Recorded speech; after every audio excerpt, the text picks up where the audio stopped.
ان المعاصی سبب فی اسر الشیطان و سجن الشہوات۔ یہ بات چل رہی تھی کہ گناہ زندگی میں کیا رنگ دکھاتے ہیں، تو فرمایا جب بندہ اللہ کی نافرمانی کرتا ہے تو وہ شیطان کی قید میں آ جاتا ہے اور شہوت اس کے لیے جیل بن جاتی ہے، شہوت پرستی اس کے لیے جیل بن جاتی ہے۔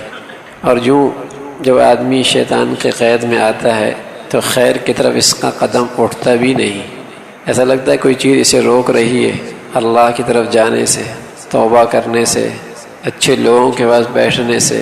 تو گناہ کی نحوست سے آدمی شیطان کی قید میں آ جاتا ہے۔ جیسے بھیڑیا بکریوں کا دشمن ہوتا ہے، اسی طرح شیطان انسان کا بھیڑیا ہے، اور بکریاں جتنی اپنے محافظ سے دور ہوتی ہیں اتنے بھیڑیے کے لیے حملہ کرنا آسان ہوتا ہے۔ اسی طرح مسلمانوں کا محافظ اللہ ہے، اللہ کی ذات ہے۔ جتنا یہ اللہ سے دور ہونے لگتا ہے شیطان بھیڑیے کے لیے اسے شکار کرنا آسان ہو جاتا ہے۔ جیسے نگہبان ساتھ ہو، بکریاں محفوظ ہوتی ہیں کہ بھیڑیا آیا بھی تو نگران موجود ہے، بچ جائیں گے۔ اسی طرح یہ انسان جب نیکی اور تقوی اختیار کرتا ہے تو اللہ کی حفاظت میں آ جاتا ہے۔ شیطان وسوسے بھی ڈالتا ہے تب بھی بچ جاتا ہے، اعوذ باللہ پڑھ لیتا ہے، ہوشیار اور چکنا ہو جاتا ہے۔ لیکن جب اللہ سے دور ہو جاتا ہے گناہ کر کر کے تو پھر شیطان کے قید میں آتا ہے، وہ پھر اس سے کھیلتا ہے، مزاح کرتا ہے۔ شیطان 3 آدمیوں سے کھیلتا ہے، ایک وہ جو اللہ کی یاد چاہے اور اس کی حلاوت چاہے، دنیا کی محبت ساتھ لے کر شیطان اس سے مزاح کرتا ہے کہ دنیا کی محبت دلی میں بیٹھا ہے اور اللہ کی یاد کی حلاوت لینا چاہتا ہے۔ اور اس شخص سے جو اللہ کی رضا چاہے اور اپنی نفس کی مخالفت کرنا بھی اسے نہ آتی ہے، اس کی بھی ہمت نہ کرتا ہو، شیطان اس سے بھی کھیلتا ہے۔ اور تیسرا وہ جو اخلاص چاہے اور یہ بھی چاہے کہ لوگ اس کی تعریف کریں، کھیل رہا ہوتا ہے شیطان کہ ہے دنیا پرست اور چاہتا ہے کہ اسے عبادت کی حلاوت، ذکر اللہ کی حلاوت مل جائے، نفس کی مخالفت کرنے کے لیے تیار نہیں اور چاہتا ہے کہ اللہ کی رضا مل جائے، لوگوں کے ہاں شہرت چاہتا ہے، تعریف چاہتا ہے اور چاہتا ہے کہ اخلاص کی دولت مل جائے۔ تو شیطان ایسے آدمی سے کھیلتا ہے، مذاق کرتا ہے۔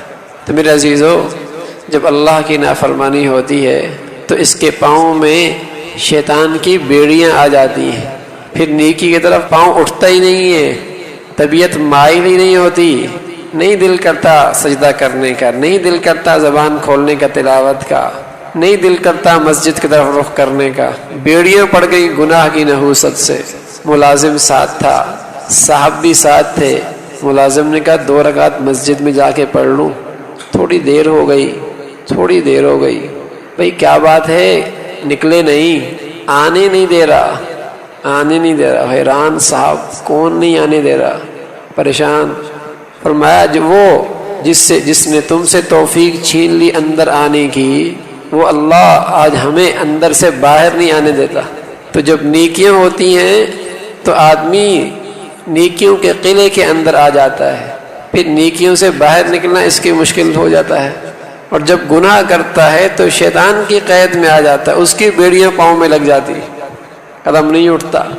تو یہ گناہ کی نحوست ہے۔ تو جو شخص بھی جتنا اللہ سے دور ہوگا اتنا ہی شیطان اور شیطانیت اس پر مسلط ہوتی چلی جائے گی اور اس کی قید میں آتا چلا جائے گا۔ پھر گناہ کی شرط درجے مختلف ہیں۔ آدمی جب غفلت اختیار کرتا ہے تب بھی اللہ سے دور ہوتا ہے، لیکن گناہ کرتا ہے پھر یہ دوری غفلت سے بھی بڑھ کر ہوتی ہے۔ پھر جب بدعت کرتا ہے تو یہ دوری معصیت سے بھی بڑھ کے ہوتی ہے۔ پھر جب نفاق کرتا ہے تو یہ دوری بدعت سے بھی بڑھ کے ہوتی ہے۔ اور جب شرک کرتا ہے اور کفر کی طرف جاتا ہے تو پھر انتہا ہو جاتی ہے دوری کی۔ اور بس اوقات اللہ ہمیشہ کے لیے پھر فیصلہ فرما دیتے ہیں، ختم اللہ علی قلوبہم، اب تو مہر لگ گئی، اب تو ایمان نہیں ملنا۔ پھر موسیٰ علیہ السلام نے دعا کی، ربنا اطمس علی اموالہم واشدد علی قلوبہم فلا یؤمنوا حتی یروا العذاب العلیم۔ حضرت موسیٰ علیہ السلام نے دعا کی کہ اے اللہ اب تو ان کے مال کو ملیاں میٹ کر دے، ان کے دلوں کو مس کر دے، اب تو انہیں ہدایت دے ہی نہیں۔ نبی دعا کر رہا ہے، ربنا اطمس علی اموالہم واشدد علی قلوبہم فلا یؤمنوا، اب تو اللہ یہ ایمان لائے ہی نہیں، حتیٰ یروا العذاب العلیم، یہاں تک کہ عذاب دیکھ لو۔ ایسی حرکتیں کرتا ہے، ایسی شیطانیت کرتا ہے کہ بس اوقات اس پر مہر جباریت لگ جاتی ہے۔ تو گناہ کی نحوست سے آدمی شیطان کے قید میں آ جاتا ہے۔ جب تک صحت ہوتی ہے، قوت ہوتی ہے، جب تک صحت ہوتی ہے، قوت ہوتی ہے، تب نیکیوں کی طرف قدم نہیں اٹھا سکتا۔ تو میرے عزیزو، جب موت آنے لگتی ہے تو پھر شیطان کی قید سے کیسے نکلے گا؟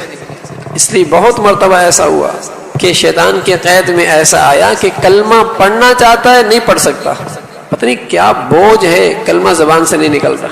کئی مرنے والے ایسے دنیا سے جانے لگے کہ زبان سے کلمہ نہیں، لین دین کی باتیں ہو رہی ہیں، خرید و فروخت کی باتیں ہو رہی ہیں، خاندان کی باتیں ہو رہی ہیں، جھگڑے کی باتیں ہو رہی ہیں، دن بھر جو بیچ رہا ہے وہی زبان پہ آ رہا ہے، جس کے معاملے میں سوچ رہا ہے وہی زبان پہ، کلمہ زبان پہ آتا ہی نہیں۔ کہنے والے کہہ رہے ہیں لا الہ الا اللہ، نہیں کہہ سکتا، شیطان کی ایسی قید میں آیا۔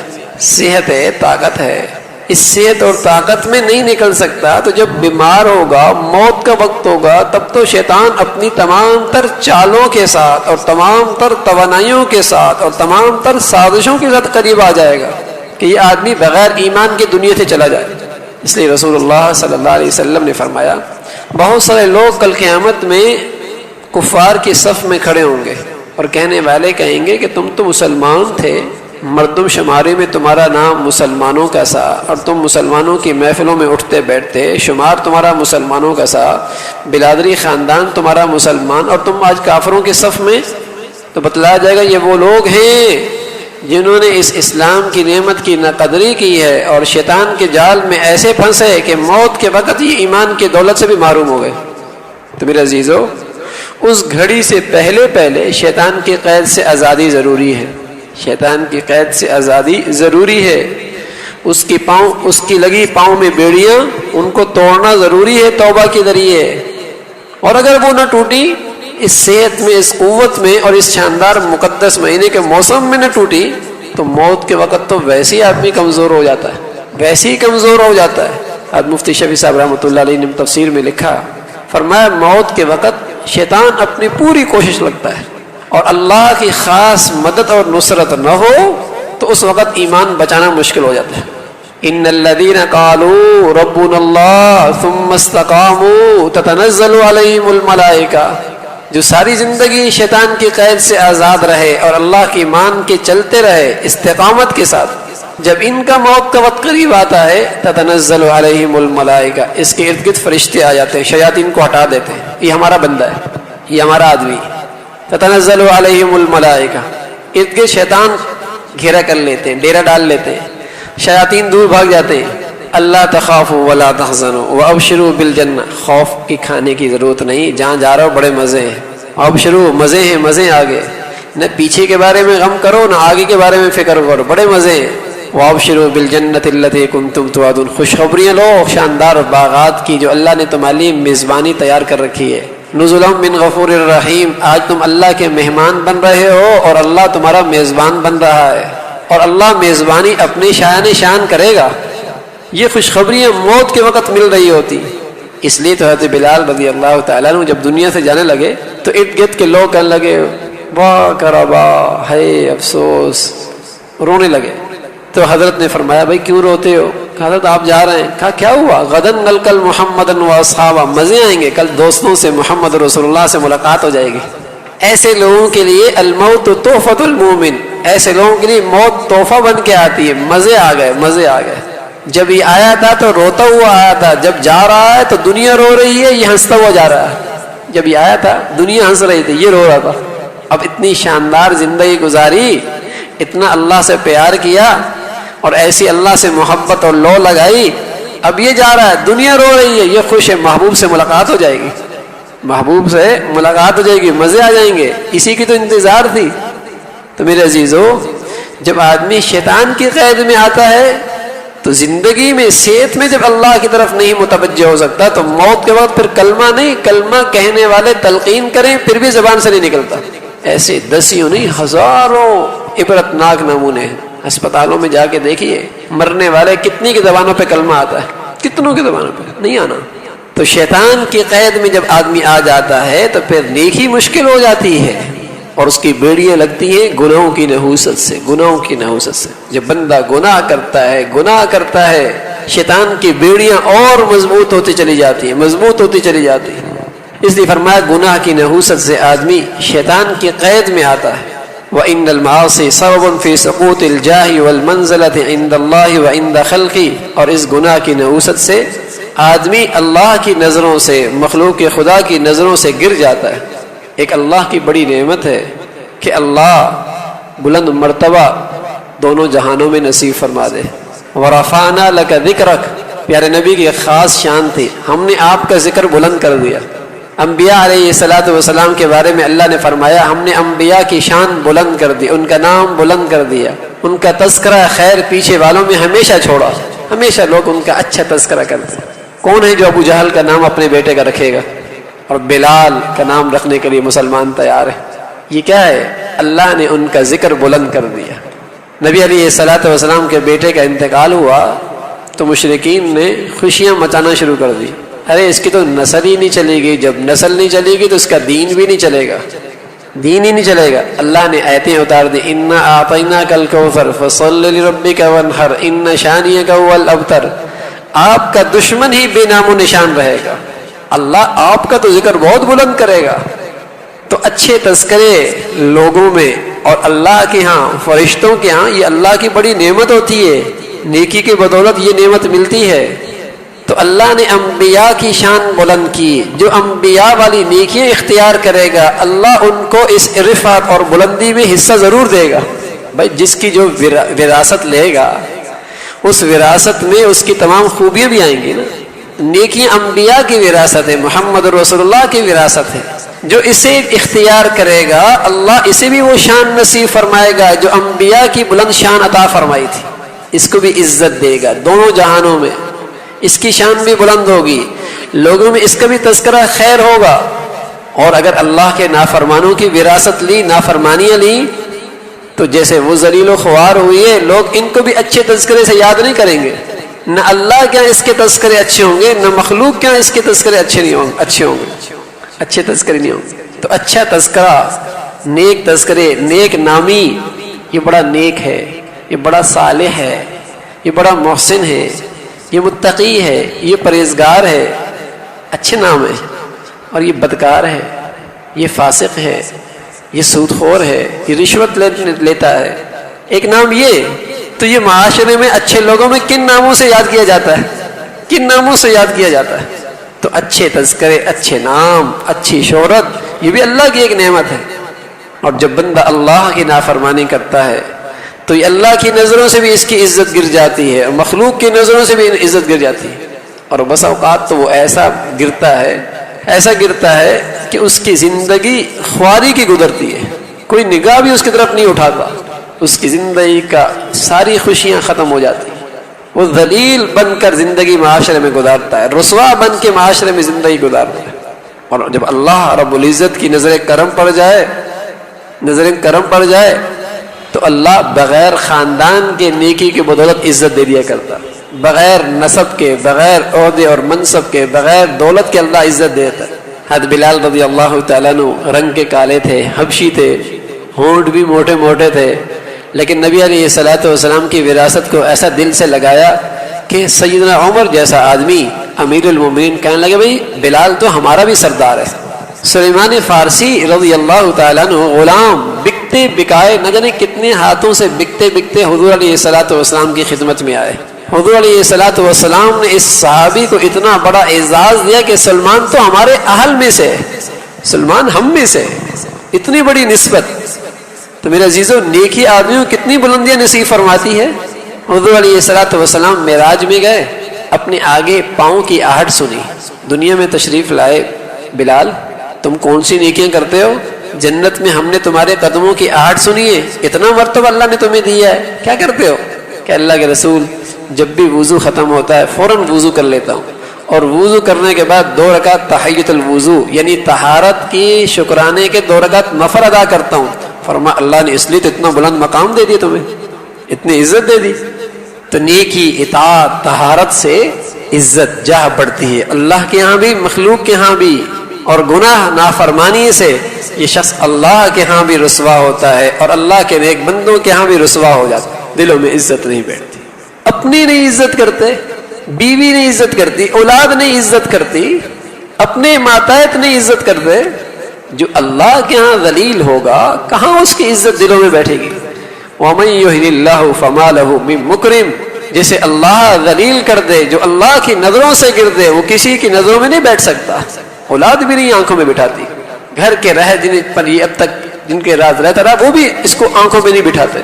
ذلیل رسوا اللہ کر دیتا ہے. تو گناہ کی نحوست ہے میرے عزیزو, گناہ کی نحوست ہے کہ جا ختم ہو جاتی ہے. اور اسی طرح اچھے ناموں سے یہ محروم ہو جاتا ہے اور اس کے اچھے تذکرے پھر معاشرے میں نہیں ہوتے.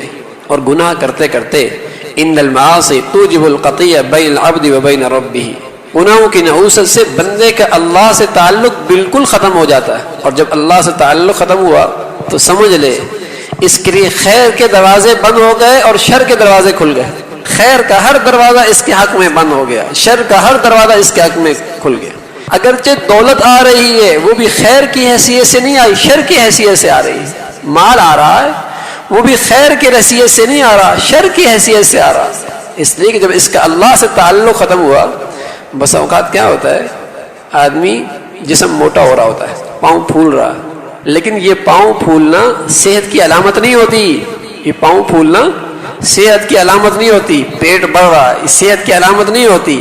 ہاتھ پھول رہا ہے, انگلیاں پھول رہی ہیں, صحت کی علامت کیا کہتے ہیں, سوجن ہے, پیٹ میں گیس ہے, پاؤں خراب ہے اس لیے سوجن ہو رہی ہے. تو ہر بڑھوتری ہر اضافہ خیر نہیں ہوا کرتا, ہر بڑھوتری ہر اضافہ خیر نہیں ہوا کرتا. بس اوقات اس لیے بڑھاتے ہیں تاکہ اس کی بربادی اور زیادہ ہے. جب پیٹ بڑھتا ہے اندر گندگی ہوتی ہے, پاؤں بڑھتا ہے پھولتا ہے, اس کے اندر گند اور بڑھتا ہے نا. جب پھٹتا ہے تو بدبو زیادہ آتی ہے, جب پھٹتا ہے تو بدبو زیادہ ہوتی ہے. اسی طرح جب اللہ سے تعلق ختم ہوگا, اگرچہ دولت بھی آئے گی, مال بھی آئے گا, تو یہ بظاہر بڑھ رہا ہے لیکن حقیقت میں اس کے اندر گندگی بڑھ رہی ہے. جب پھٹے گا تو نقصان زیادہ ہوگا, نقصان زیادہ ہوگا, اس کی بربادی زیادہ ہوگی. تو جب اللہ سے تعلق ٹوٹتا ہے تو خیر کے دروازے بند ہوتے ہیں, شر کے دروازے کھلتے ہیں. جو بظاہر اسے خیر کی شکلیں نظر آ رہی ہیں حقیقت میں وہ بھی شر ہوتا ہے. فَلَمَّا نَسُوا مَا ذُكِّرُوا بِهِ فَتَحْنَا عَلَيْهِمْ أَبْوَابَ كُلِّ شَيْءٍ, فرمایا جب لوگوں نے ہمیں بالکل ہی بھلا دیا, فَلَمَّا نَسُوا مَا ذُكِّرُوا بِهِ, جب لوگوں نے ہمیں بالکل ہی بھلا دیا, فَتَحْنَا عَلَيْهِمْ أَبْوَابَ كُلِّ شَيْءٍ, ہم نے ان کے لیے ہر چیز میں ترقی دے دی, ہر چیز بڑھتی چلی گئی بڑھتی چلی گئی بڑھتی چلی گئی. تو یہ بڑھنا خیر کا نہیں ہے بلکہ ایسا ہی ہے جیسے پاؤں بڑھ رہا ہے اس میں پیپ بڑھ رہی ہے, اس میں گند بڑھ رہا ہے, اس میں غلاظت بڑھ رہی ہے کہ زیادہ بڑھ کے جب پھٹے گا تو زیادہ نقصان ہوگا. تو اسی طرح جب اللہ کی نافرمانی ہوتی ہے تو بظاہر چیزیں آ رہی ہوتی ہیں لیکن وہ اللہ کا فضل نہیں ہوتا, وہ خیر نہیں ہوتا, وہ اللہ کی نعمت نہیں ہوتی, وہ بھی شر کی ایک شکل ہوتی ہے. شر کی, اللہ کرے یہ بات سمجھ میں آ جائے تو کسی اللہ کی نافرمان کو دیکھ کر رش نہ کریں کہ بڑا نصیب والا ہے, سود سے بنا بنگلہ کوٹھی, ہاں کہیں گے بڑا نصیب والا ہے. آج تو مسلمان نادان سود کے اڈوں پر بھی لکھتے ہیں ھذا من فضل ربی, یہ اللہ کا بڑا فضل ہے. انا للہ و انا الیہ راجعون. مذاق ہوتا ہے اللہ کے کلام سے. سود کا اڈا بنا ہوا ہے اور لکھا ہے ھذا من فضل ربی, یہ اللہ کا فضل ہے. نا میرے عزیزو, اللہ کا فضل لقمہ حلال ہوا کرتا ہے, حلال ہوا کرتا ہے, جو اس وقت ملتا ہے, اس وقت ملتا ہے جب اللہ کی اطاعت کی جاتی ہے. پھر اللہ خیر کے دروازے کھولتا ہے, شر کے دروازے بند کر دیتا ہے. تو گناہ کی نحوست سے اللہ سے تعلق ختم ہو جاتا ہے, خیر کے دروازے سارے بند ہو جاتے ہیں, شر کے سارے دروازے کھل جاتے ہیں. اور روز بروز اس کے لیے شر اور شر کے راستے آسان ہوتے چلے جاتے ہیں, آسان ہوتے چلے جاتے ہیں. کیوں؟ اس لیے کہ جب اس نے اللہ کے دشمن سے دوستی لگائی تو پھر اللہ اپنے دشمنوں کے دوستوں کے ساتھ دوستی نہیں لگایا کرتا. اللہ نے کہا ان الشیطان عدو, شیطان دشمن ہے اور یہ شیطان ہمارا بھی دشمن ہے. تو جو اللہ کے دشمن سے دوستی لگائے گا وہ کبھی اللہ سے دوستی نہیں کر سکتا. بھائی آدمی کی دوستی اس وقت پکی سمجھی جاتی ہے اور محبت اس وقت صحیح سمجھی جاتی ہے جب اپنے محبوب کے دشمنوں کو بھی اپنا دشمن سمجھے، جب اپنے محبوب کے دشمنوں کو اپنا دشمن سمجھے اور محبوب کے دوستوں کو اپنا دوست سمجھے۔ جب اس نے اللہ کے دشمنوں سے دوستی لگا دی جو شیطان ہے تو یہ کبھی اللہ کے ساتھ تعلق نہیں بنا سکتی۔ دوستی کا حق یہ ہے، محبت کا حق یہ ہے کہ جو میرے اللہ کا دشمن وہ میرا دشمن، جو اس کا دشمن ہے اللہ کا دشمن ہے وہ ہمارا دشمن ہے، یہ محبت کا حق ہے۔ مجھے اپنے باپ سے بڑی محبت ہے اور باپ کا جو دشمن ہے اس کو میرا دوست ہے، میرے دسترخوان پہ کھاتا پیتا ہے، کیا کہا جائے کہ بچہ حلال ہی نہیں لگتا ہمیں، اپنے باپ کا نہیں لگتا ورنہ یہ ایسا نہیں کرتا اپنے باپ کے دشمن کے ساتھ۔ تو میرے عزیزو، اللہ کا کوئی دشمن شیطان جسے اللہ کہہ رہا ہے یہ میرا دشمن ہے اور ہم اس سے یاریاں لگا رہے ہیں، کہنا اس کا مان رہے ہیں، چاہت اسی پوری کر رہے ہیں، ہاں راستہ اس کا دکھایا وہ چل رہے ہیں، ہر جگہ وہ ہمارے ساتھ ہے اور پھر امید رکھیں کہ اللہ دوست بن جائے، ایسا نہیں ہو سکتا۔ دشمنوں کا دوست دشمن ہوا کرتا ہے، دشمنوں کا دوست دوست نہیں ہوا کرتا، دشمن ہوا کرتا ہے۔ اللہ کے دشمنوں کا دوست اللہ کا دوست نہیں ہو سکتا، وہ دشمنوں کے صف میں کھڑا ہو جائے گا۔ اس سے آدمی اللہ سے تعلق سے بالکل محروم ہو جاتا ہے۔ اللہ عمل کی توفیق نصیب فرما دے۔ الحمدللہ رب العالمین والصلاة والسلام علی سیدنا محمد وعلی آلہ واصحابہ اجمعین۔ اللہم لک الحمد کلہ ولک الشکر کلہ، اللہم لک الحمد کلہ ولک الشکر کلہ، نستغفر اللہ سبحان ربک رب العزة عما یصفون وسلام علی المرسلین والحمد للہ۔